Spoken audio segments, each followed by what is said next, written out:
A very good morning to everyone. Welcome to Global Online. Here we are back with our NTA UGC Net Paper 1 preparation for 2023 batch. As you all are aware that we have started our MCQ series at Global Online, where we have completed higher education system 100 questions. We have completed research aptitude 100 questions. We have completed teaching aptitude 100 questions. And from today onwards, we are going to start with communication unit. That is, this is lecture 1.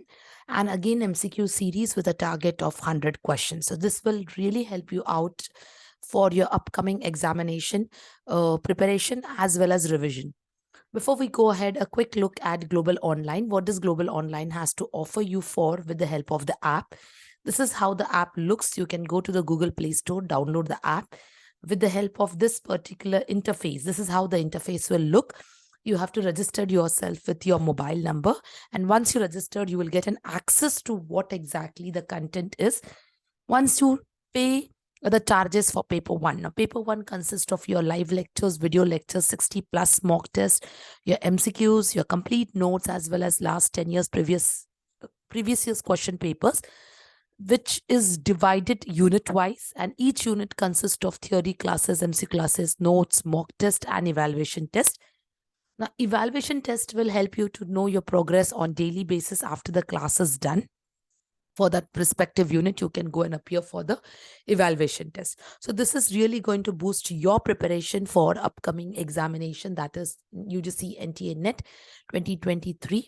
Now, in case if you're looking for any study material for paper 2, so these are the following subjects which are there for paper 2. So you can see on the screen, subjects are listed on the screen.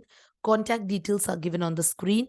The fees is rupees 1600, but we have a 20% off. So right now the fees is 1280. So this is all we have for paper 2 along with paper 1. Now, without wasting the time, let's start with our communication unit question answer round. So as you all know that I'm just starting some questions with little speed so that it will give you a hands-on experience to appear for your examination. So that easy questions, you cannot waste time and you can utilize your time for data interpretation or doing some tough questions. So let's see little speed we can keep, which will help you to give, a boost for your preparation with time management. So interpersonal communication is based on what? So when we talk about interpersonal communication, is it based on arena? Is it based on facade? Is it based on blind spot? Or is it based on all the above? So first of all, you should know what is interpersonal communication. So as you all know, interpersonal communication is communication between two people. Okay, it is based on what exactly it consists of. So let's see, interpersonal communication is based on all the above. Now let's see what these meanings are. So when we say arena is a place, atmosphere, situation, and environment, yes. In what environment, in what situation are you talking? Do you need to increase your voice? Do you need to increase your pitch? Do you need to, be softer? So all this will definitely take into consideration. Facade, it is frontage. Okay, it will, what type of, facial expressions or what type of expression, what type of person, as in you should do in order to communicate with the person in front of you. Blind spot, you should know like which things are not clear and has to be focused. So yes, when you are communicating even at an interpersonal level, so all these points are very, very important. So interpersonal communication should not only based on arena, facade, as well as blind spot. So the right answer is all above. So this is what the right answer is. So let's go now to next question. That is question number 2. So let's see what is question number 2 about. So question number 2 talks about internal and external factors that affects the message reception by the students in the classroom are referred to what? So here they have just added teaching aptitude and communication unit togetherly, and they have made a question that internal and external factors. We know there are various factors which plays an important role in communication. So internal factors as well as external factors that affects message reception by the students in the classroom are called as what? Are they called as the feedback? Are they called as fragmentation? Are they called as channelization? Or they are called as noise? So they are known as what?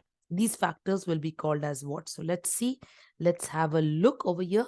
So the internal and the external factors which affects the message reception by the students in the classroom will be referred to as what?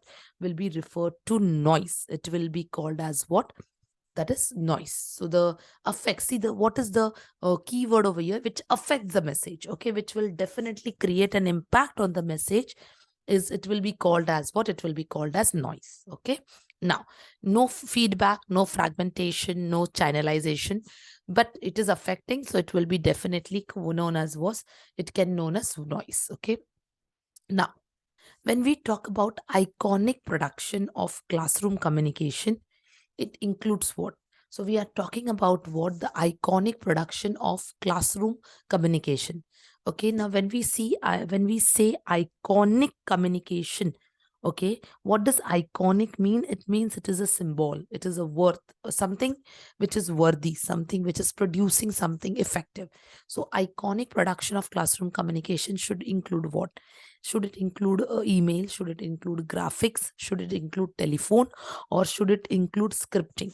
So what exactly this iconic production of classroom communication should include? So it is email, it's graphics, it's telephone, or it's scripting. So basically it is called as what? It is called as the graphic, the one which will definitely make a worth, one which will definitely create an impact. Okay, one which will definitely leave a lasting impression will be the graphics. Okay, that is from the given option, it will be graphics. So yes, graphic is the one which will create an iconic production, that is a lasting impression, a worthy impression for the classroom communication. Is it clear? So this little bit fasting of speed, it's just to ensure that you people are, very alert, and now there is no buffer time for you, and you have to be very quick. Your all the senses has to be activated and should be focused on the question. Let's see question number 4. So it is estimated that the meaning derived by the students from non-verbal communication in verbal with relation to verbal communication is how much?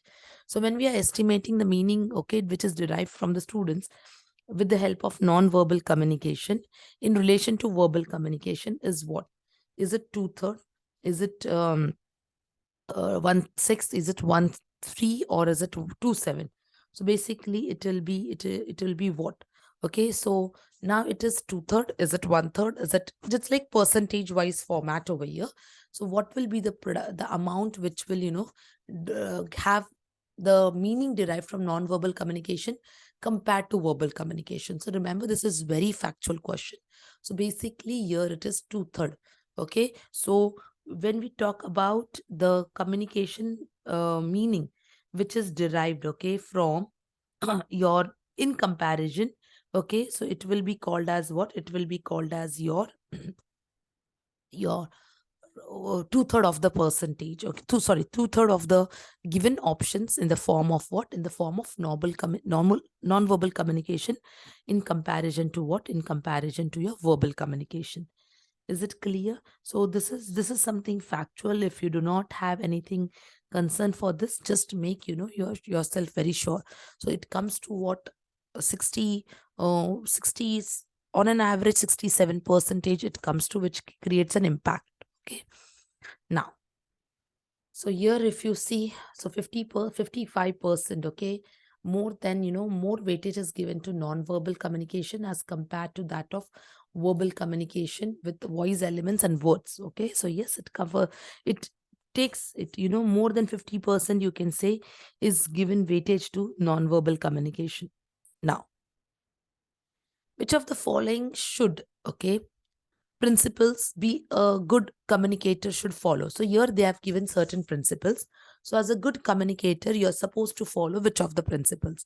The one should stay organized, should avoid usuals, should be authoritarian, should adjust to the medium, should prefer the method of storytelling. So what principles should one follow as a good communicator? So as a good communicator, what is required by the person to follow the communication elements? So let's see So as a good communicator, one needs to be what? So one needs to be, yes, organized, no doubt. One needs to be, use with the needs to adjust the medium of communication and should prefer the method of storytelling, that is narrative part. So this will be the principles from the given principles. This will be, one of the best principles which a communicator should be following. So yes, that is staying organized, getting adjust to the medium, and preferring the storytelling. So this will help, to get good principles with respect to what with communicator. Now, we need to understand the difference between acceptance and non-acceptance of certain stimuli in classroom communication. So if you are talking about a reaction, okay, on a specific communication, so it will be based on what? Selective expectations of performance. It will be based on affiliation to the peer group. It will be based on selective attention, or it will be based on selective morality. So what, what exactly will be the base for the acceptance, or of a specific acceptance and non-acceptance of a specific reaction? That is action to a reaction. So basically it will be based on selective attention. So here see, we are talking about what? Acceptance. We are talking about non-acceptance. So how this acceptance and non-acceptance will get classified? So obviously this classification will be based on what? It will be based on your attention, selective attention, what is accepted, what is not. Okay. Now, coming to question number 7, which of the following elements of a good communication should be adopted? So whether if it is concreteness, courtesy, filibustering, fictionalization, coherence. So if you remember, 7 C's, a very, very basic topic of communication, which they have, taken up. So if you know what is, what is 7 C's of communication, so you should be able to answer this question. So what elements are, elements of good communication? So let's see. So yes, that is concreteness, courtesy, and coherence. 7 C's. Okay. Filibustering is something in the form of obstacle. Fictionalization is imagination, which is not a element of good communication. Not in communication. It can be, it can be in the form of what? It can be in the form of different aspect, but not in communication. Okay. Now, effective educational communication is what? So when we talk about educational communication, the one which has to be effective, is it non-reciprocal? Is it repetitive? Is it continuous? Or is it coercive? So effective educational communication is based on non-reciprocal, repetitive, or continuous, or coercive. So basically it is effective communication will always be educational. Okay. Yes. Next. Successful education communication is dependent on the skill of what? Successful education communication is dependent on the skill of understanding the negative characteristics, verbal communication, estimating the time, or analyzing the audience. So basically it will be based on what? Successful educational communication is dependent on the skill of what? Understanding the negative characteristics, verbal communication, estimating the time, or analyzing the audience. It will be based on what specific, factors. So yes, when we talk about successful education communication, it will be based on the verbal communication and the language, okay, body language, as well as the analyzing the audience need. Okay, impact in the behavior and negative characteristics will not be a part of successful education, okay, skills. So it is only and only verbal communication and analyzing the audience needs. Coming to one of the question in the form of assertion and reasoning. So when we talk about assertion and reasoning, so the assertion talks about pedagogy and social interaction are two major result-oriented activities of a teacher. Okay. Communication has a limited role in this activity. So pedagogy and social interaction, there is limited role. So let's see. Both are true or false. Both are true with false explanation, or one is true and one is false. So when we talk about the statement, yes, pedagogy and social interaction are major role which are played by the teacher, but communication has a limited role. No, this is the statement itself is false. So A is true and the statement is false. Explanation doesn't match itself. Okay. Now, Coming to question number 11, the interaction between a teacher and a student. So when we talk about teacher and a student, which creates a zone of proximal. Is it difference? Is it confusion? Is it development, or is it distortion? So very importantly, you need to know the meaning of the term. Here very specifically, they have asked you zone of proximal. Okay, so first of all, it is very important for you to know what is this term zone of proximal. Okay, so if you know this term, it will be very easy to answer. If you do not know, then it will be difficult for you to answer this question. Okay, so let's see if anyone does not know the answer for this. Okay, I will be giving the answer for this question. I'm just giving 1 minute so that you can, answer. So basically it is called as development. But why development? Let's see now. So when we talk about the zone of proximal development, it is that area which, which a learner is not aware of. Okay, a learner cannot do on his own. I mean to say, anything he wants to do cannot be done by his own, so he requires the help of his either his classmates or with his teachers.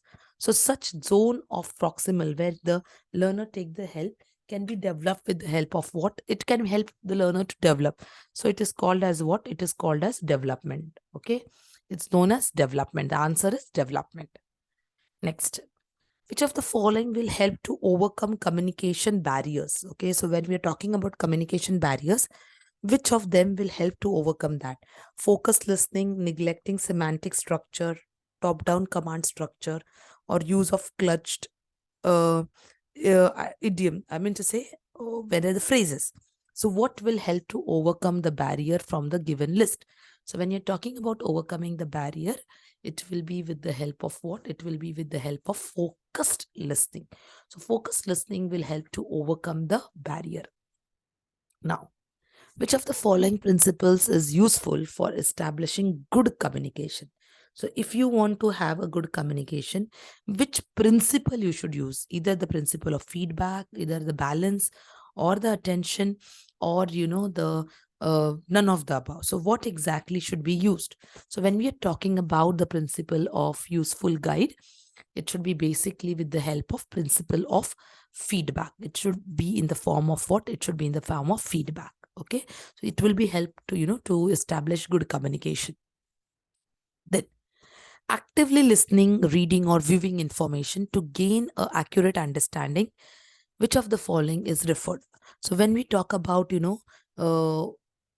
active listening, reading, or information, or to accurate understanding of the message, which will be referred? Critical listening, academic writing skills, revision or editing, or audience awareness. So basically it will be used for what?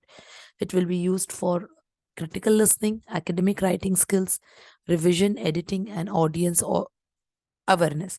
So when you're talking about the following being referred, so it will be basically critical listening will help you to give an accurate and complete understanding.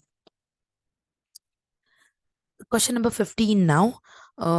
An understanding of an ability to use the gestures, expressions, that is a non-verbal communication.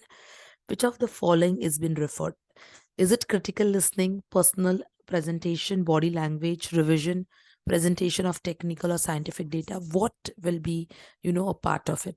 So whether it is understanding, whether it is gestures, expressions, non-verbal communication, what? So yes, from the given options, okay, it will be either what when we can't talk about non-verbal communication. So yes, it will be basically personal presentation and body language. So it is basically called as what? Personal presentation and body language. Yes, because we are talking about non-verbal communication. So yes, this is all what we have for today. I have been just doing a practice of, taking some questions faster so that it will give you an enhancement that, okay, yes, now you can, prepare yourself. Still, in case if any student, is having any doubt to any question, can text me in the chat box so that I can get back to you. So tomorrow, see you at again 10 a.m. with a new set of questions for communication. Okay, thank you, everyone. Have a good day.